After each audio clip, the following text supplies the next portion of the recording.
Hey guys, welcome back to Young Americans Abroad. My name is Austin.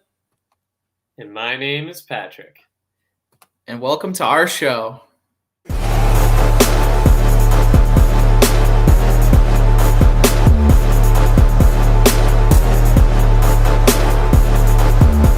Well, guys, it's good to be back again this week. And Pat, we actually have something to talk about, unlike last week. Yeah, it was a little bit off, you could say. I'm putting that lightly, but it's great to see that the guys abroad really rebound. Austin, step up their performances. Maybe Greg sent some texts over the past week, get them motivated. I don't know, but it's great to see. Some words of encouragement, yes. And we still have a few players out injured at the moment, so we're hoping that those guys come back strong and are healthy, hopefully for our international break here coming up in 2 weeks. But like you said, Pat, a lot more action this week. Some good storylines, some bad storylines. I think we're actually going to start off with a bad one this week. So just some good things to talk about. Yeah, a lot of dramatics there too, but nonetheless, we got to be optimistic, have that American spirit as we head in. But things are coming quick, Austin. We have these great performances, Champions League, Europa League, right? All these different competitions, and then before you know it, right, it's the end of September, and World Cup qualifying begins again. Yeah, honestly, and we're looking forward to that as well. Hopefully, it goes a little bit better.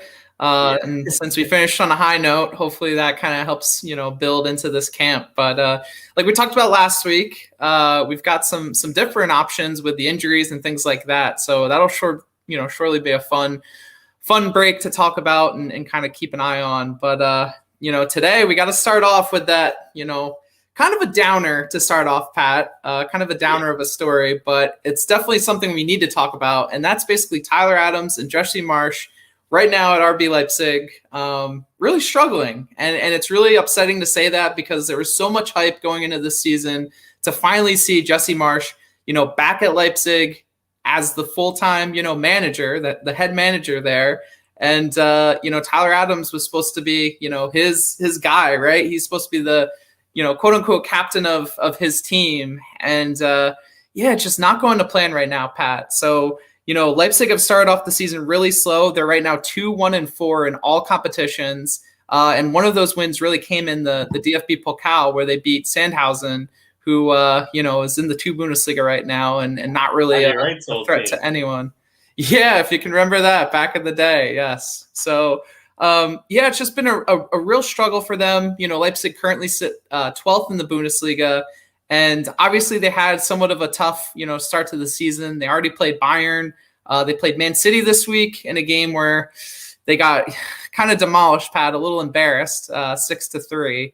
And it's just been a tough go. Jesse Marsch is a coach that really prides himself on having the backs of his players and having, a big, great fighting team spirit and really, relies on that to carry his program, carry his team. And, it seems like the tactics kind of follow suit with that, right? He likes a lot of high pressing teams. Leipzig in the past have played that way. Under Julian Nagelsmann, things kind of changed a little bit, but we thought that was really gonna work out for them this year. And just so far, Pat, it hasn't really clicked. No, it really hasn't. It's a tough situation too, because of how, Leipzig has risen right over the years and has become such a strong team, the Bundesliga, and consistently doing fairly well, right, in the Champions League with some strong runs here in the past. It's a hard act to follow up, Austin, from the management perspective, and then kind of having all this the stigma around, right, the American name and the coach. And it's just, I don't know if it's the players, the locker room, culmination of everything, right, with the different tactics he has.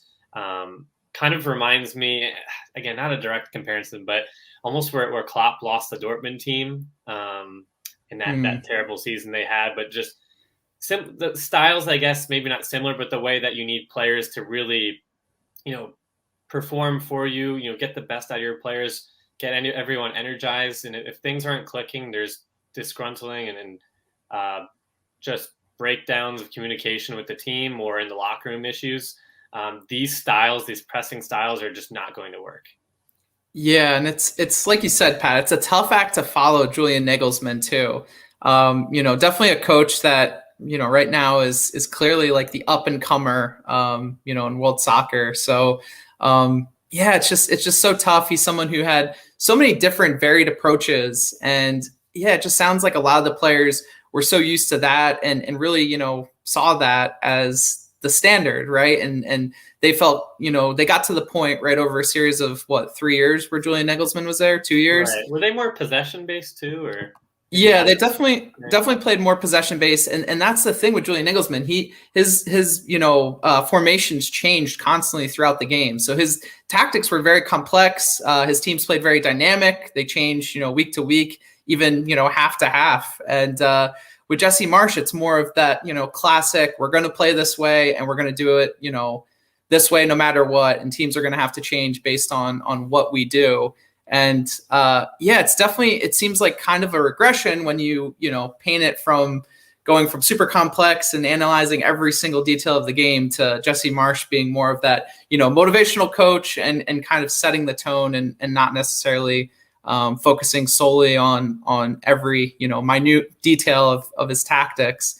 And it's different, strokes for different folks, right? Right. Jesse Marsch has, gotten a lot of success or had a lot of success, using that style of leadership. You could say the same, I guess, for Jurgen Klopp too, right? He's more of a motivational coach. Yes, he does play a lot of, he's a good tactical manager, right? He does have certain tactics. He does, certain tactics he deploys in certain situations, but he's not known for the tactics, right? That's not really his claim to fame. His claim is more that motivational piece. And that's kind of where Jesse Marsch lies as a manager. So I think, just moving from one coach to another, there is growing pains, right? And I think that's kind of what we're seeing right now in the field.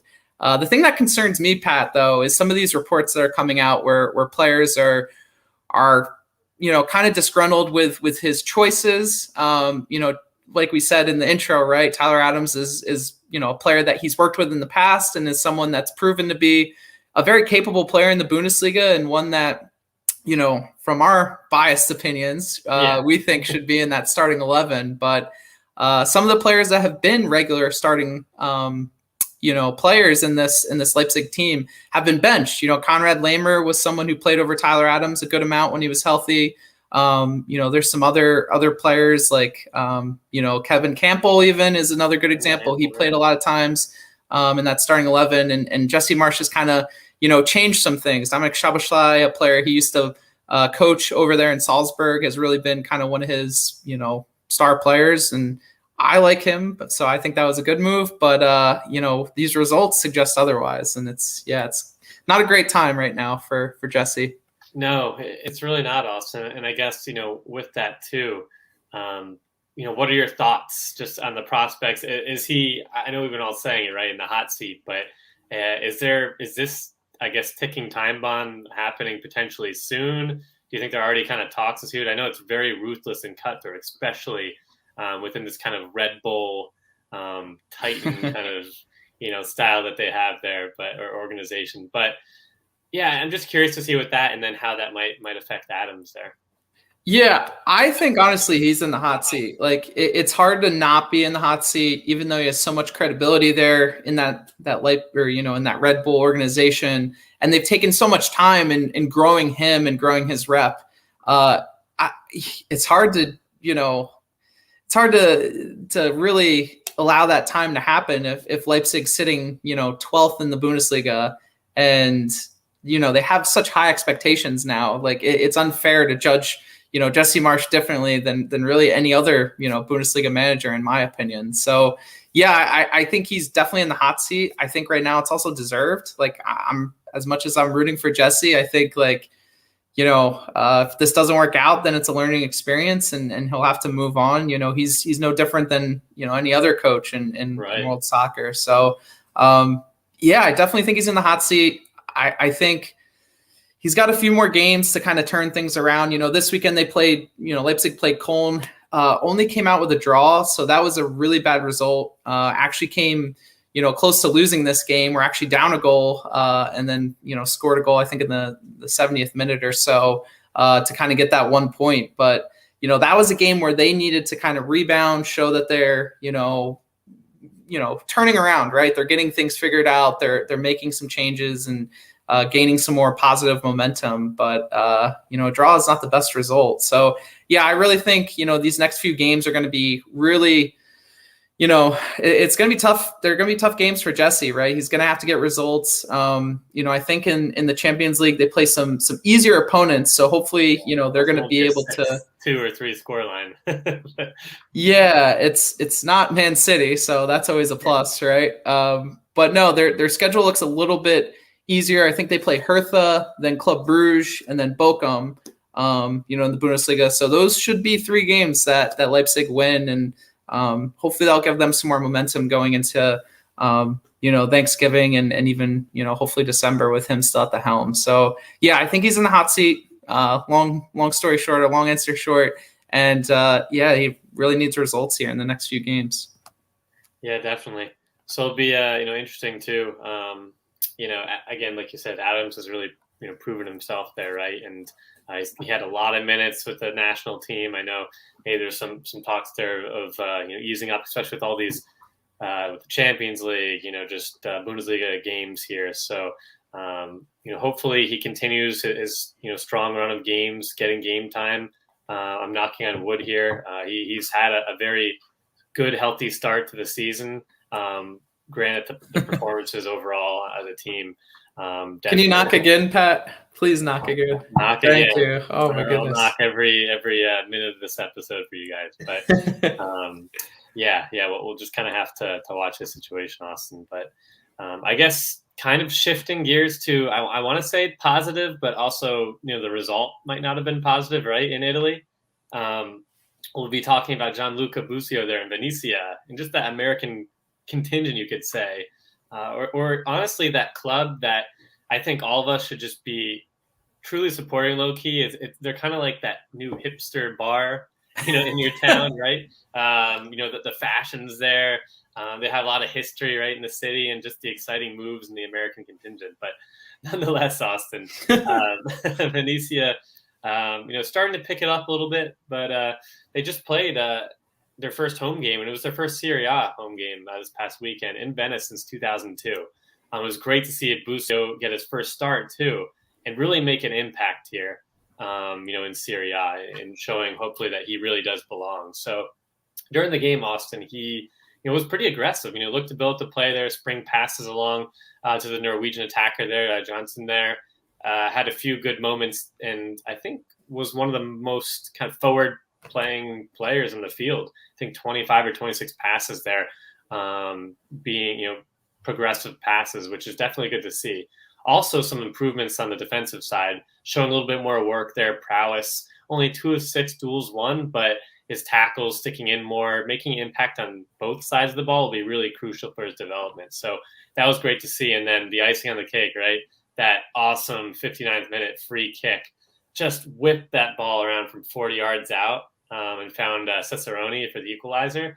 That was just a beautiful delivery. And again, I know we've had some moments with Acosta from a National League perspective, but hey, maybe Busio could be that set piece free kick specialist for us there. So all in all, really impressive for Busio there in Venezia, even though they did lose 2-1 to Spezia.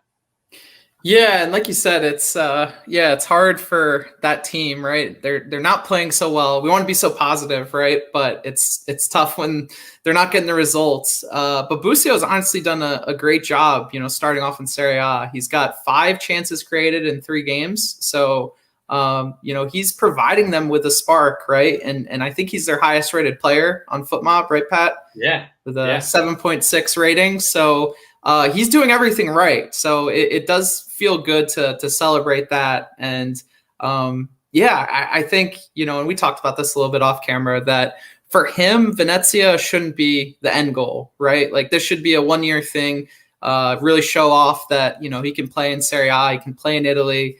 And hopefully this move opens up doors. Now, I would love for Venezia to stay up in Serie A. I think they're going to have to do a little bit more work, this season. I don't think that's, a secret right now. But, all in all, a good start for Busio. And I guess you could say the same for Tanner Testament. I know he hasn't gotten off to as hot of a start, or hasn't even gotten as much playing time as Busio. But I know from some of the highlights we've seen with him on the pitch, he's looked good and comfortable. So I can't really complain too much. Yeah, and then now with Devay there from the Union on loan, a lot of midfielders there.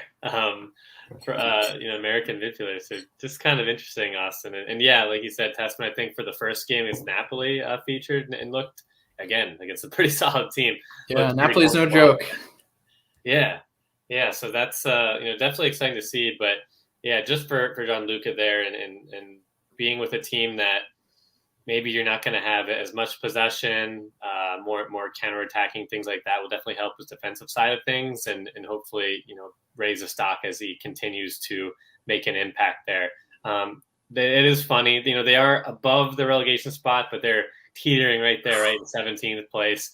Funny enough, they are ahead of Juventus there, so I have to mention that.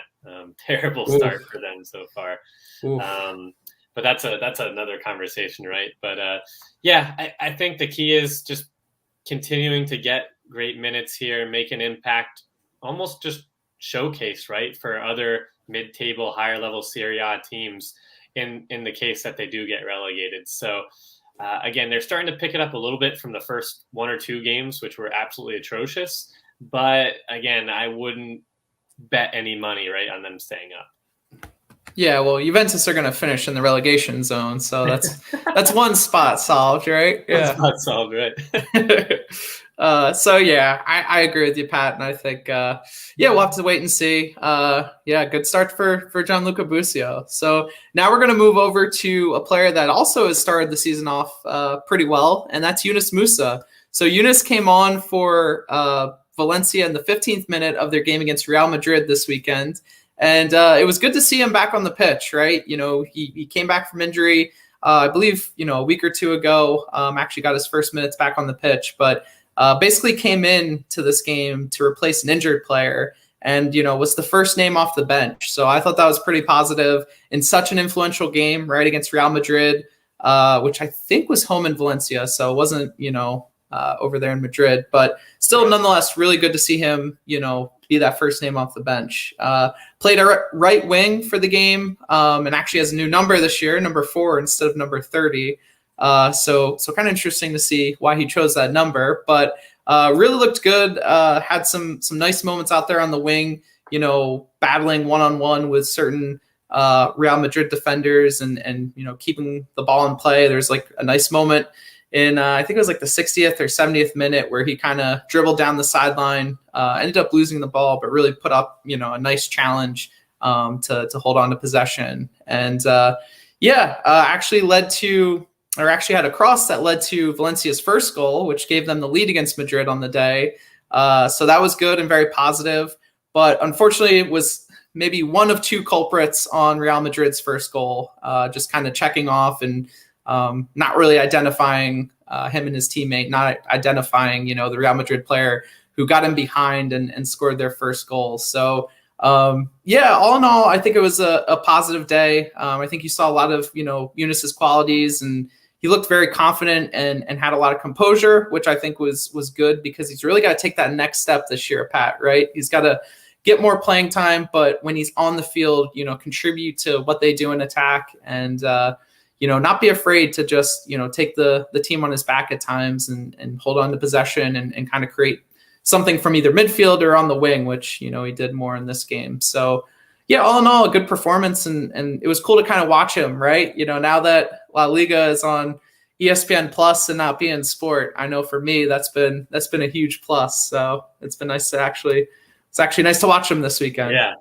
Yeah, that's very true, and a lot of La Liga to watch. Also I think just with game time, right, as he gets in and acclimated, again, somebody that is back from a tough injury, really great to see him picking up momentum and little things like that, maybe the lapse of concentration in that game, things like that. He'll improve pretty easily, not worried on that side of things. But like you said, just being more confident, taking the team on his back and just being up for that challenge, right? And against especially a lot of these La Liga giants, it's definitely a tough thing to do. But yeah, it's interesting just to see, where he he's, being played, right, Austin, and where we kind of want him to be played. Yeah, and with that number 2, right? Number 4 suggests like Tyler Adams, number 6, midfield. That's no winger. Yeah, so it was really curious. It was so funny when he came on the pitch too, because I just turned the game on and I saw number 4 on the right wing, and I saw they had to make a sub, and I knew Yunus was on the bench. So I was like, is Yunus number 4? Do they have another player that looks very similar to him? And then finally they did, a close-up of him, and I was like, oh, okay, that is Yunus. Nice. He's out there. So, yeah. So I guess, Pat, do we want to go over to another La Liga player who played this weekend? Yeah, that's right. Why not just kind of stay in La Liga, Austin? That's our boy, the attacker, Matthew Hoppe. So obviously the center forward signed for Mallorca there at the end of August and made his official debut in a 0-0 draw against Villarreal there. And I think he played the last 30 minutes or so. And on the day, he had a pretty strong debut overall. He was up to his aggressive antics, right? I think there was a camera or a highlight on Twitter that somebody caught, and he went down after a tackle. The other players complaining, and he's in the background kind of jeering and smiling. So great to see him up for the challenge. He's not afraid. We know he has confidence. But what was great was he really established a great connection, being that target striker up in that 4-4-2 with Kubo pretty quickly. And it was making some great connections there, and even you could see with his teammates on the pitch being more comfortable feeding him in. He was making a lot of different runs, checking to get the ball, things like that, and pressed really lively, just gelled overall with the team, which is great to see with limited amount of minutes. And unfortunately, Austin, he had a goal that was ruled offside. He was open there. The ball got crossed into him, but the center back saw him kind of waving for it, right, and making that quick run, darting right by the 6-yard box. And the center back stepped up a few seconds early, and I know Hoppe was eager, right? I'm sure we all would have been. So it was just tough to see. And then, he had that reaction like, oh, man, he was so close. But that would have been a great, debut. But nonetheless, can't take away from everything else he did. Yeah, the picture of the reaction was priceless, in my opinion. I thought it was pretty funny seeing that. Because I didn't know what happened at first. So when I saw it I think it was on Instagram, I was like, I wonder what's making him make that reaction. Right, and then I saw the miss, and I was like, or the goal rolled off. I was like, oh, okay. Well, that makes a little bit more sense.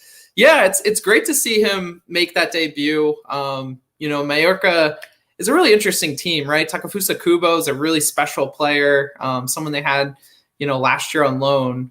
So it'd be cool to kind of see them link up and play together for this team. And honestly, I'm just glad to see him on the pitch. And I really hope this, bodes well for this, next international window. And hopefully, he's good for a call up. I really think we could use him. Yeah, I thought too, Austin. And it's great to see. Again, it's such a limited amount of minutes, right? But just seeing him make that impact early on, hopefully we'll get more. He does have Fernino to compete with, the other 20-year-old attacker there, who has been linked up there with Kubo from Villarreal, ironically. But nonetheless, plenty of opportunities, for him to duke it out and battle it out. And he's up for the challenge moving forward. So, yeah, I think it's just great to see that he wasn't overwhelmed, right? And his game translates well, especially not so long ago, right? Going from the academies right up to the Bundesliga, getting some appearances there for a tanking Schalke, and then obviously starting the 2 Bundesliga, now just heading over quickly to Spain. There's been a lot going on for him, and obviously the Gold Cup performances, right? So trajectory, is pretty high for Matthew.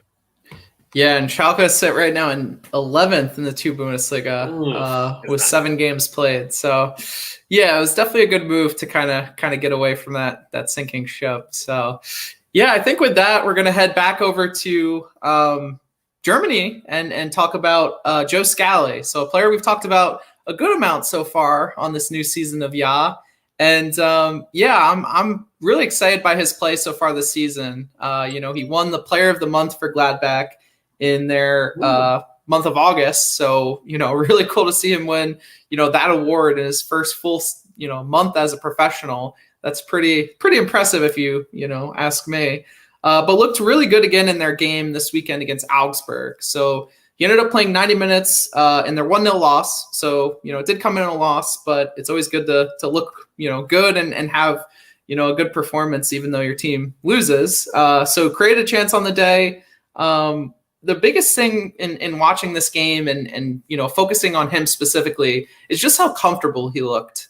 He never looked phased by the situation he was in. There was a nice moment, I think, towards the end of the game where he actually was, the only player tracking back to kind of win the ball back and save, Augsburg from scoring another goal on Gladbach, and just handled the situation perfectly. Like, handled it with that veteran presence that, you see only players who have been, in the Bundesliga 5 or 6 years be able to handle these situations. And it was just really telling to me, how far he's come in such a short amount of time. Still only 17 years old. I think he turns 18 on New Year's Day. So still just super young. And it honestly reminded me of Gio Reyna, right? One of his best friends. Gio Reyna looks so composed coming up through Dortmund's, first team and getting those opportunities, at such an early age. He just looks so much more mature than, other peers his age. And that's kind of the sense I'm getting from Joe Scally as well. And it's just really, really exciting, honestly. Like, there's no other way to put it. Yeah, no, it is really exciting. Maybe, again, Gio and him just have those kind of, alpha tough personalities, right? That they're not even, being young guys coming into different situations doesn't deter them, doesn't bother them. They're going to rise to the occasion at the top. But also, I think, again, injuries are such an unfortunate part of the game, but it definitely has kind of helped him, right, and benefited him to give him the chances. But now to see, and I'm sure, the staff there, Gladbach, is realizing what a talent they have, right? This young guy that has stepped up and played, both sides, right, on the defensive line. So I think it's just, a pretty solid situation for Scally right now. And I'd be kind of interested to see from a national team perspective, what kind of goes on there. Yeah, it's so tough, right? Because, the error of our ways from 2016 was not playing, or 2018, I guess, was not playing younger players just because they were young. So part of me is almost like, why not call him up? He's playing really well against, a level of competition that's going to be a lot higher than the level of competition we'll face in this, World Cup qualifying cycle. However, he hasn't played in these hostile situations. He hasn't played, away in CONCACAF, by any means. So, maybe it's going to be something that is tough to adapt to. And there is something there, which obviously there's something there that, it makes these games hard, right? It kind Absolutely. of raises that level of toughness to play close to the level of playing in the Bundesliga, just in a different way, right? So, it's tough. I go back and forth on it, Pat, and I know we just did an episode about some players, on the fringe that we think should be called up, and it was tough to think about all these right backs we have right now, because Serginho Dest, he's playing well. It seems like for Barcelona right now. Obviously, this past camp was hot and cold. Didn't play so hot. CONCACAF, awesome. Yeah, for sure. And it doesn't necessarily suit his play style, right? Like against Canada, Canada gave him a lot more space. We're a little bit more passive in how they dealt with him. So he kind of flourished in the minutes he got. But against El Salvador, when they were coming, down on him, he was, being forced to, create or took it upon himself to create. He kind of got lost a little bit. So, you have him. You've got DeAndre Yedlin, who's actually playing for Galatasaray as they play in the Europa League. So he's getting some good minutes for his club team. But we just know, from the national team, there's times where he'll play very well, and then there's times where he'll get caught out. So looking at him, Brian Reynolds is not playing at all now at Roma, is kind of in the doghouse from what it sounds like. Reggie Cannons is also not playing. So, again, trying to figure out what that situation is with him. You got several other players in the mix there too. Joe Scally looks, like more of an option when you take into all those other factors and all those other player situations. So I don't know, Pat, what do you think? Yeah, we're in such a weird spot, Austin, with Cannon saga and everything else with Reynolds getting down another rabbit hole. But it's Julian Araujo too. Can't forget him. Oh yeah. I think, again, maybe obviously as a fan, I'd love to see him. I just don't see Greg calling him up, in my honest opinion, right now. But maybe things could change, right? I would love to see him, but it just seems like Greg, regardless, right, of this current time, even with the unknowns of Cannon and everything else, and some people having some questions, right, with Yedlin, I think he's going to stick with his guys. Nonetheless, Scally is going to be a great talent for many years to come, and who knows? I'm not saying he's not going to be a part of the next cycles. I just don't see it happening for October. Yeah, and I think that's fair. I don't have any true complaints about that, but if he continues to keep this up and Gladbach start to play better as a team and he kind of keeps his place, maintains it, then honestly, I think, maybe not for November, but definitely for like the new year and that first World Cup qualifying cycle window in 2022. Why not, right? Like, let's get him, some experience. Maybe he's one of those 26 players in camp where he just kind of sits there on the side and doesn't, necessarily play in the games, but just kind of comes and observes. Great experience. Maybe he takes Tim Ream's spot, right? Like another player could play left back, right back, and also, center back at a pinch. He's got Austin, never say that. Yeah, right. So, yeah, that's just my 2 cents or our 2 cents. So hopefully we see him soon, and hopefully it just continues to progress, right? That's the biggest thing for him this year. So with that being said, now let's head over to Quick Kicks. All right, everybody. You know what time it is. It's our favorite time of the show, and I know it's yours at this point. It's none other than Quick Kicks. So you could test Dwayne Miller. It's Altidore over the wall, and that one is in! Josie Altidore from a long way out. The opening goal for the United States. All right, to start off Quick Kicks today, we have Chris Richards, who started and played 90 minutes for Hoffenheim in their 0-0 draw with Arminia Bielefeld. Nice to see him back. Go over to Barcelona, Serginho Dest. He also started. Great to see him return to the line, played 90 minutes in a 1-1 draw against Granada. And going over to England, we have Josh Sargent, who started and played 70 minutes in Norwich City's 3-1 loss to Watford. Not the best start to the season for Norwich, but hopefully things improve soon. Yeah, seriously. And Anthony Robinson over at Full America started and played 90 minutes in a 2-1 loss to Reading.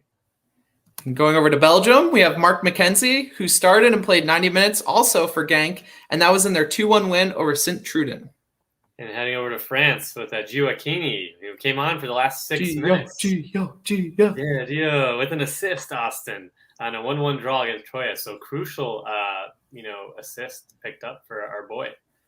Yeah, I love that Montpellier move. I don't know, it just really resonates with me. I think it's a good spot for him to develop and continue to get better. So good to see him kind of off the line early there over in France. And going to Scotland, a Scottish Yankee here now with Cameron Carter-Vickers, who started and played 90 minutes for Celtic and then their unfortunate 1-0 loss.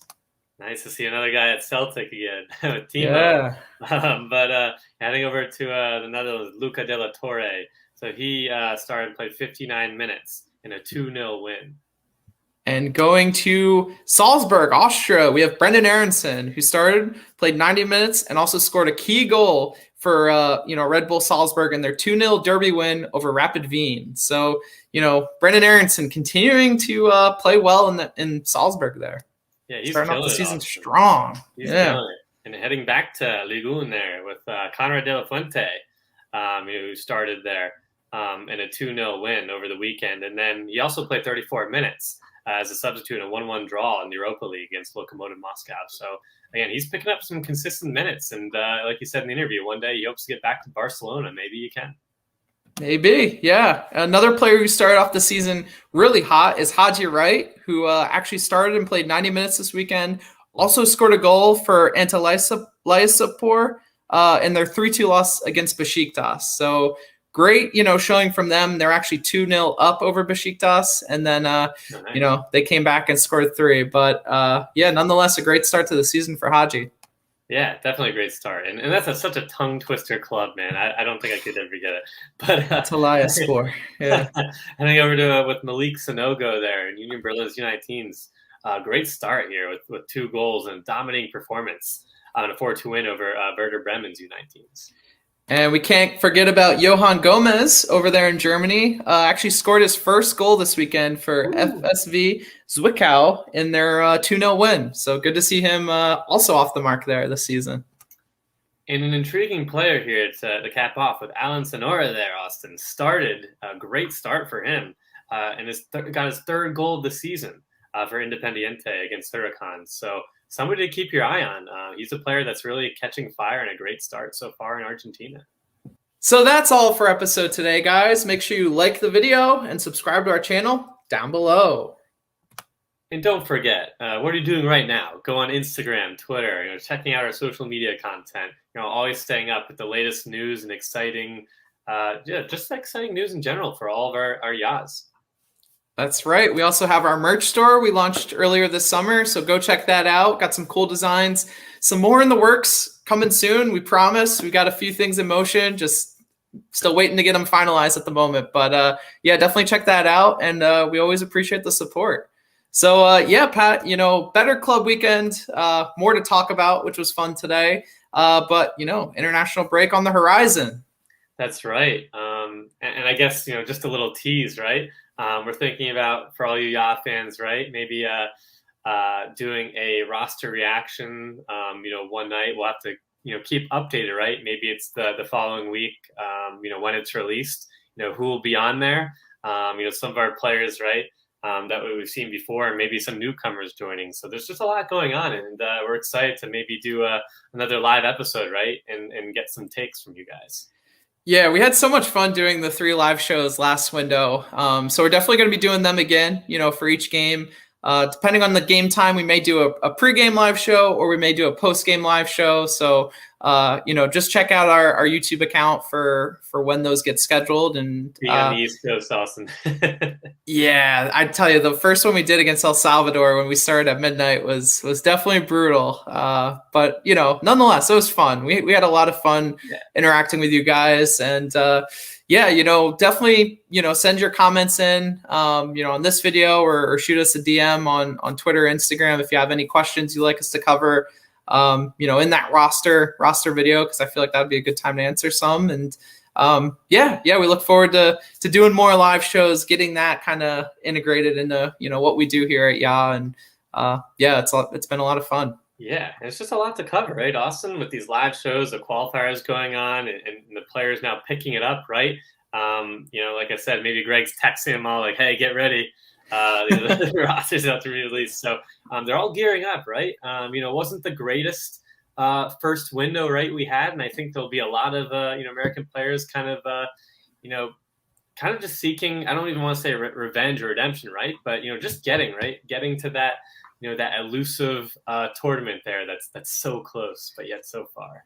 That's right. And that is the World Cup, Pat. And one day, I promise you guys, we're going to win the World Cup.